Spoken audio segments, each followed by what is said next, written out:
Hello, everybody, and welcome to our second session of Introduction to Mindfulness with myself, Joules. I hope you're all feeling well today. Today's session is about object meditation. So mindfulness is a little bit more of a sort of informal way of connecting your mind to your body and having that few seconds of just clarity. You know, where am I? What am I up to in this moment in time? Just sort of getting that awareness. Whereas meditation is a little bit more of a formal type of mindfulness. It's not complicated, but it's sort of more of a, I will sit here in a particular position and I will do 10 minutes of just being with myself. That's slightly the difference. So with this form of mindfulness, it is a meditation because I am asking you to do a sort of certain task. So object meditation is nice to do with a natural object. So I invite you to all go grab a natural object if you haven't already got one. It can be a plant, it can be a shell, something wicker, anything that you've got around you or close to you. So I'll give you a few seconds to do that if you haven't already. And then we'll start by just giving ourselves a little bit of a body scan to connect the mind to the body. So just making sure you're comfortable in the seat that you've chosen to be in today. And giving ourselves a few seconds just to notice.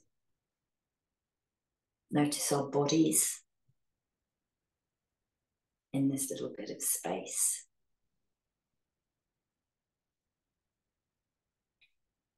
Remembering from the first session, we did touch points.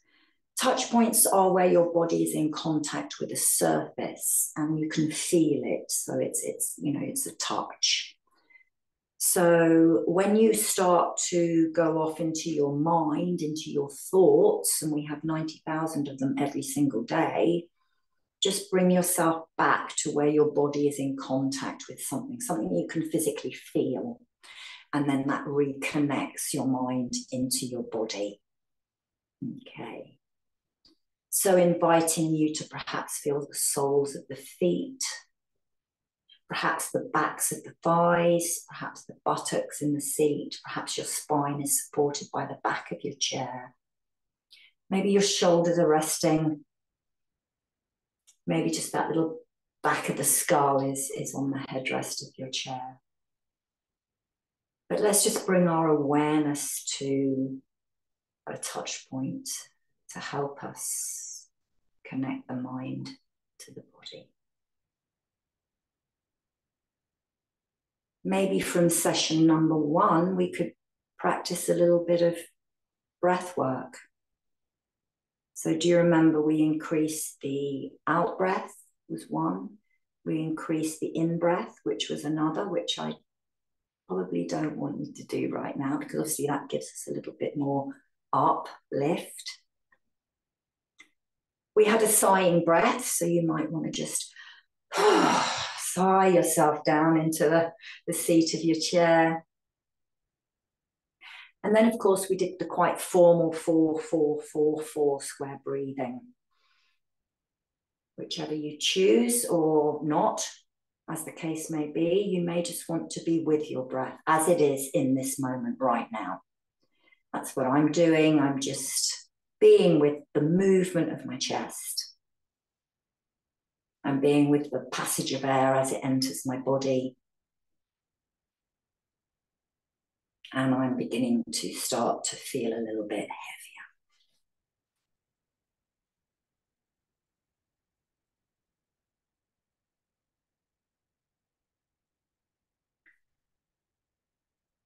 Ladies and gents, I invite you to bring your object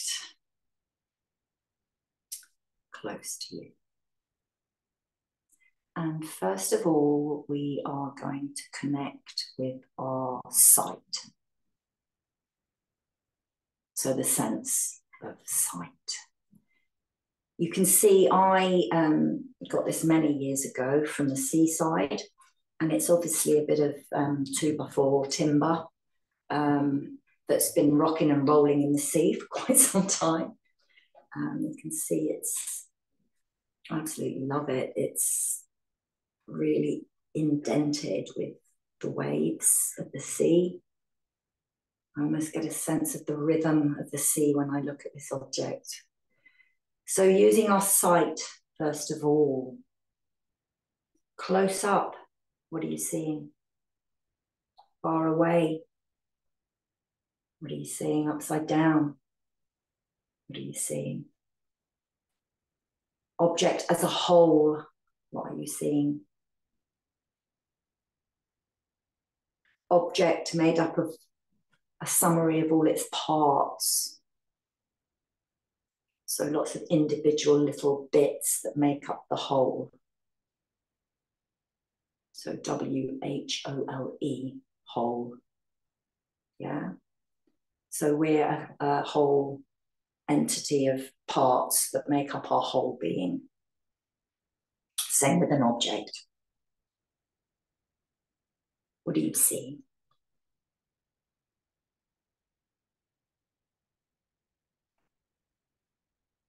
Dark, light, some shade maybe. And now I'm going to invite you to touch. So the sense of touch. The whole object. Does it have any heat? Is it cold? Is it smooth? Is it hard? Is it soft? Does it have ridges? Does it have smoothness as well as ridges? Touch. Touching the whole. Touching parts of the whole. And now I'm going to invite you to think about what that is emotionally stirring in you. So for me, I'm at the seaside. Yeah, I'm almost with the waves, because this has such movement, this bit of wood, that I'm almost with the waves. Yeah. And it makes me happy. It really makes me happy to think that this has just been in the sea for goodness knows how long, and I found it, and I love it, and I brought it home.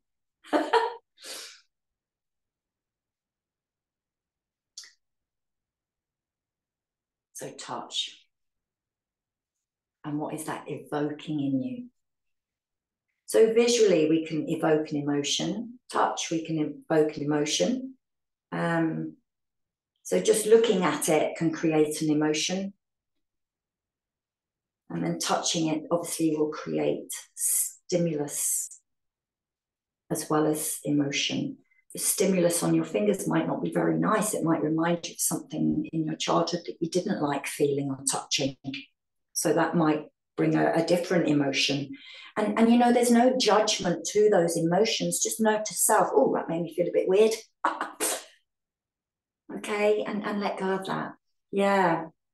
Okay, and now I just want you to use your olfactory system and smell your object. Does it have a smell? Again, does the smell evoke an emotion? Does the smell remind you of the exact moment you found this object or that you received this object? Maybe someone gave you this beautiful object and now you're thinking of that whole person and the loveliness of the gift that they gave you and how that feels in your heart, that giving and receiving. So, oh, we are so deep, aren't we? We are so layered. And we can create looking at all these layers by just observing object meditation. Okay. So I'm going to give you one more minute here.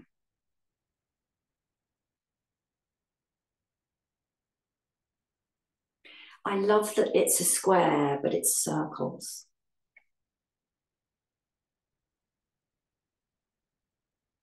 Maybe write down one thing about object meditation.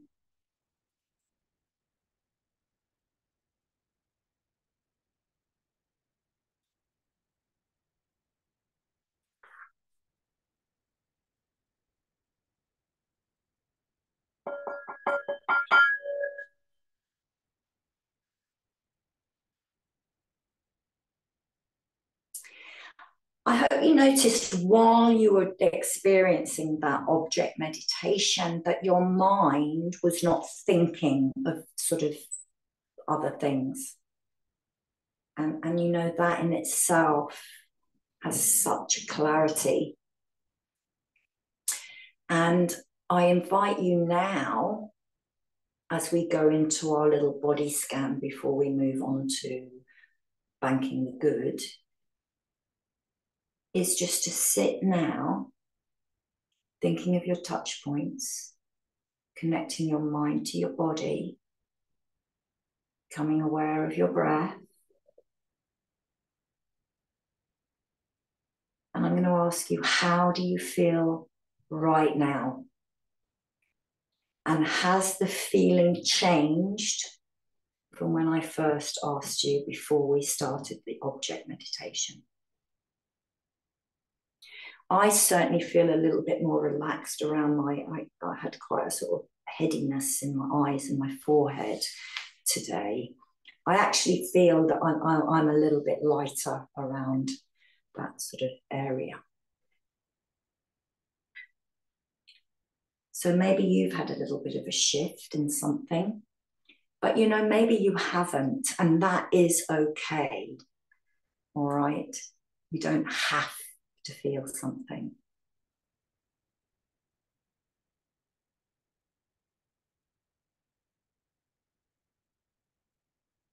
Okay, coming away from our object meditation, let's have a little stretch, maybe a little rock from side to side.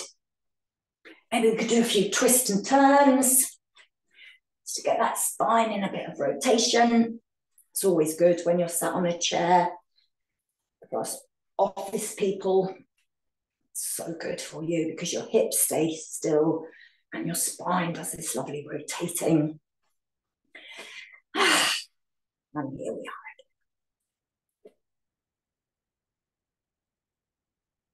are. Banking the good.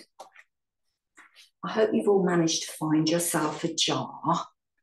If you haven't, just go and get anything, really, any bowl or anything. Hope you've got some bits of A4 paper and a pen. And if you want to start folding your A4 piece of paper so that you have pieces probably about this sort of big, so that you can write a sentence or a little paragraph on. So a jam jar will do. A bowl for today will do. But I guess I'm going to set you some homework in as much as your goal will be to pimp your jar. And here's my jar. Okay, so you can see there I've written the good bank. I've popped lots of sort of stickers on, Joules, and on the top got a nice little wicker daisy going on there. And my favourite colour is orange, so I've tied a nice big orange ribbon. Got lots going on inside my jar. So my investments are there, ready for my withdrawals when I'm feeling a little bit iffy about myself. Okay. So human beings are primed to remember threat.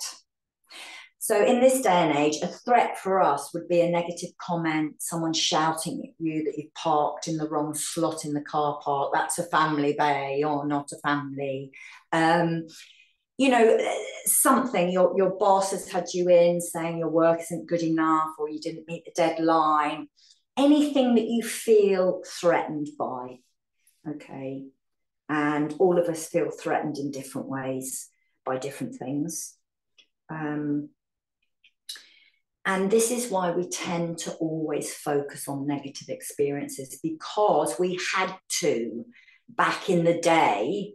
So cavemen and women back in the day, that was their survival. So you may have heard of the fight or flight syndrome. And that is to keep us safe, simply to keep us safe. There's another one, fight, flight, freeze, and that's another way of keeping yourself dead. What you do is you play dead, you freeze. And for some human beings that are being attacked, particularly sexually, can freeze. You know, you are so frightened that all you do is you play dead, because that's your survival instinct. If someone thinks you're dead, they're more than likely going to just leave you there and move on to the next person. So we needed this back in the day. You know, we needed to fight our foes. We needed to fight people from getting into our homes and overtaking our land. We had to go and kill animals to eat. And the unfortunate thing is we did have to kill each other, which goes very much against the grain, species to species. So we all still have this mechanism within us, and it can often come out as anxiety here. Feel this big pumping bit here, like this sickness. Your heart's beating, your breath is really up, you're probably really sweaty. And, you know, it is a good thing, because it's designed for you then to have a 10-minute maximum energy outburst, as in running away or fighting, facing the fight, having the courage to face the fight. This adrenaline makes you like a superhero, okay? It's what gets us through these very traumatic, threatening episodes. The unfortunate thing is, in this day and age, what happens is you have to bite your tongue, don't you? You can't go fisticuffs with everybody. You can't start, you know, punching your boss because he's told you that you're not good enough. So unfortunately, we don't generally use up the adrenaline that we pump out. And that adrenaline is designed to empty us out, so bladder bowels, to make us lighter, to make the chase. It's designed to give you that superpower, but it's also designed to be used up. So the adrenaline then is changed into noradrenaline when you do a physical burst. So a little bit of advice for you if you do have panic attacks, etc., is a great way of getting out of that pumping adrenaline, feeling really panicky and that you're going to die, very fearful, is to do something quite explosive, as in, you know, moving your physical body. I tend to get down into the plank position, and then I maybe lift a leg, alternate legs, just for 2 minutes.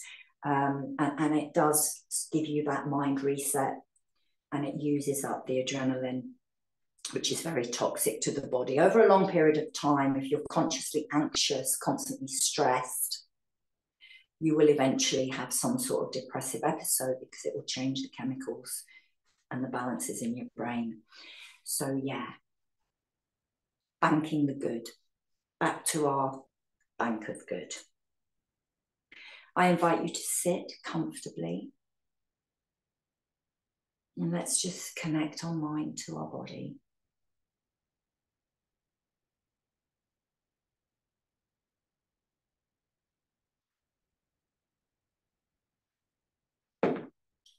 Connecting to the touch points, possibly connecting to the breath.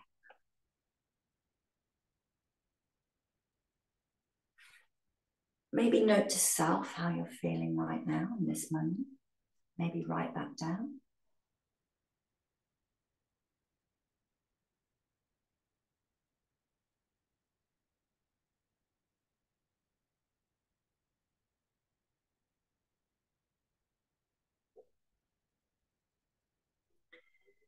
So focusing on the negative that we all tend to do as humans, because it's primed in us, can create quite a negative mindset over time. So this little exercise is designed to prime your mind more to the positive. So with consistency, with constantly affirming to yourself that you are okay, that you are a good person, that you are lovely, you are kind, will have a brilliant effect over time. You will suddenly realize that you haven't got all these negative things going. I'm not good enough. Oh, I can't do that. Oh, I better not do that. I might fail. You will find over time, subtly, with consistent practice, that your mind will become so much healthier in celebrating the positive. How often do we cling on to that one negative comment all day? And how does that make you feel by the end of the day? So this is the polar opposite, this exercise. And this is a great thing to do with the whole family if you've got children, because you can sit down of an evening. It doesn't take long, and you can write down something that you found uplifted you during that day. You fold it up and you pop it in your jar. And then maybe as a ritual, once every few days, you all sit down and you make a withdrawal from your investment of good. You read it out, you sit yourself down, you re-experience it, and you create that positivity, and you release those endorphins in your mind. So it does two things, this little exercise. It gives you time to reflect on that positive again. And it helps us to bank it in our long-term memory. So you save it to files, okay? And you know, everything in our subconscious is affecting us every day on a conscious level. Yeah, and we're not very conscious. Yeah, probably maximum 20% conscious, 80% subconscious. Don't quote me on that, but it's around about that. Yeah, so what we've got subconsciously going on, so all that self-doubt, that negativity, will be affecting the way you behave throughout your day. So it acts as banking that in that long-term memory. And then the second step, withdrawing from your bank of good, helps us then to put into perspective all the positive things that have happened to us that we tend to just forget. So when we're paying in, let's take a moment to reflect and to experience what we're going to be writing down. So here we go. I'm going to give you a minute for this. Thinking of the experience, that positive experience that either you did or someone did to you, or received something in the post, got a phone call from somebody, a stranger just stopped and said hello to you in the street. That can be something really uplifting.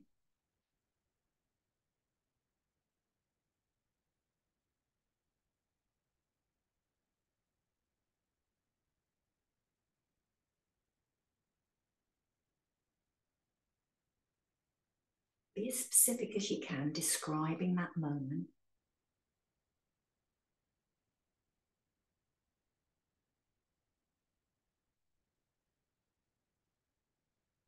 Tune in and notice how it makes you feel in your head, in your heart, and in your whole body.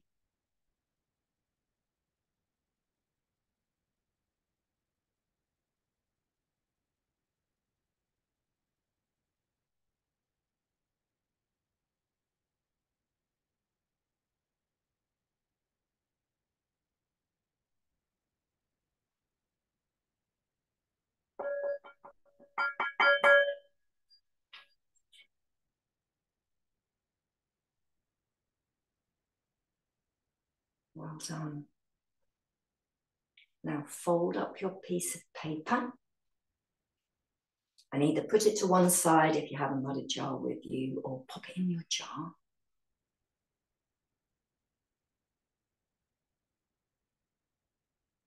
And I'm going to ask you just to allow yourself to be supported by your chair.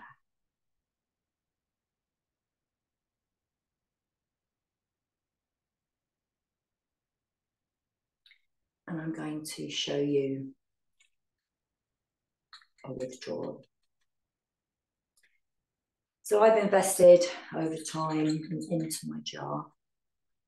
I've been a bit naughty recently. I haven't been doing it, I must admit, but today spurred me on, so I will be starting to do that. This is quite a difficult time of year for a lot of us.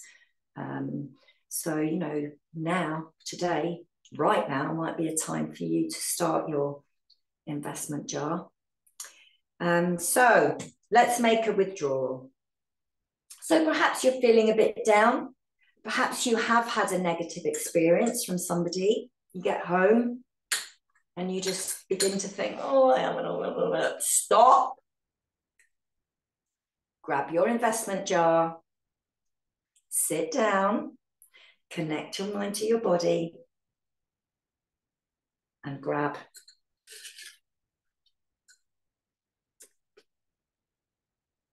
one of your affirmations. Now, I hope this isn't an embarrassing one. So let's see.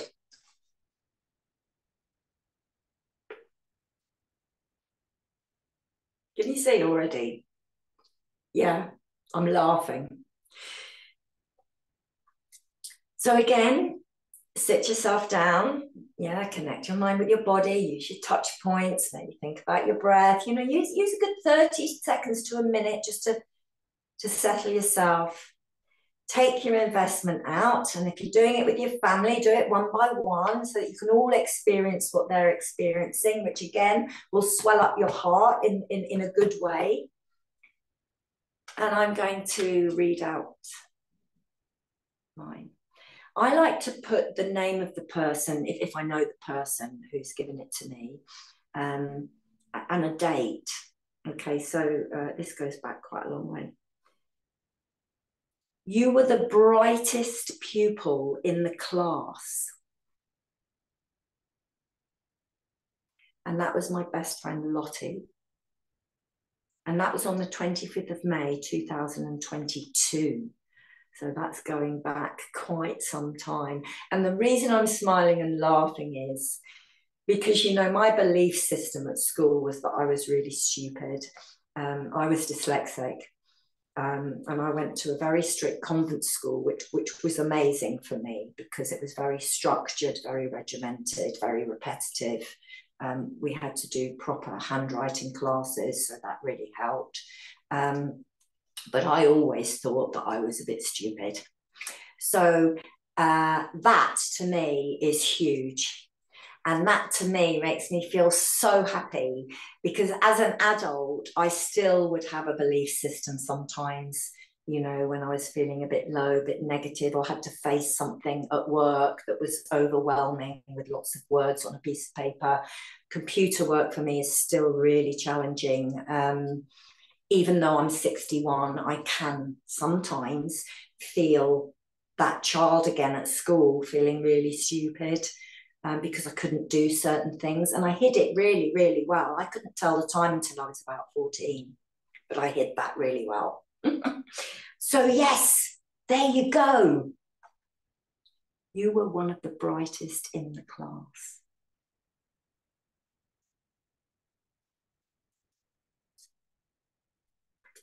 Refold it and pop it back. Always put your investments back because they are invested. And then have a little sip and think, oh, what arose for me there? How do I feel right now? How do I feel in my head? Do I feel a lot clearer? In my heart? Yeah, I feel softer somehow. And my body, My body feels okay.